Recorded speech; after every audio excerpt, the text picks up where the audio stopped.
Good morning everyone. Ngayon, magpe-prepare ako ng breakfast ko. Ang dalawa, nasi-serve ko na sa dalawa, si Nora at saka si Sultan. Kasi dalawa yung alaga ko, 3 years old and 9 years old. So, ngayon, maghanda ko ng pagkain ko. Kaya importante talaga ang breakfast. So, iwasakit. So, ngayon, maghanda ko ng kape ko. Ito yung hinahalo ko sa kape. Half teaspoon only and cumin.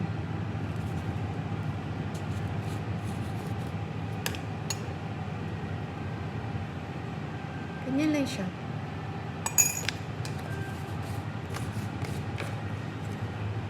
Iwas sakit.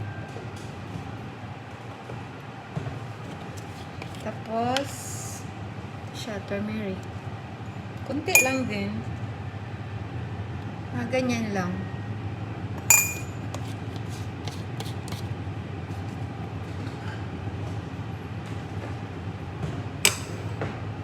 Tapos, haluan ko siya ng powder milk and coffee.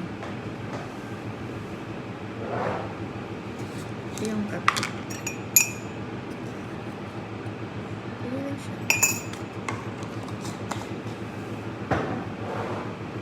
Then, Almaray powder milk.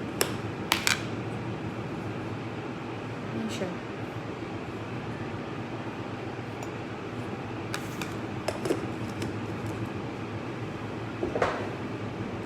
Try nyo, hindi kayo tataba.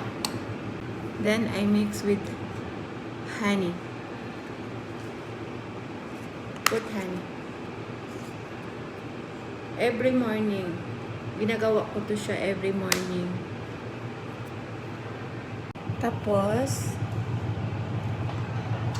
after that, nilagyan ko siya ng dalawang cloves.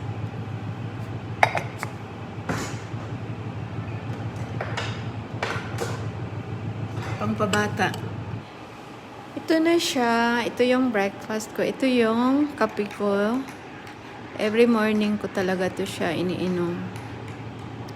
Tagal na. Ito yung cloves. Dalawa. Siya. Tapos ito yung opo. Nakalimutan kong lutuin. So, nakita ko kanina. So, niluto ko siya. Ito naman sandwich. Siya. Let's eat! Kain. Importante talaga ang breakfast, no?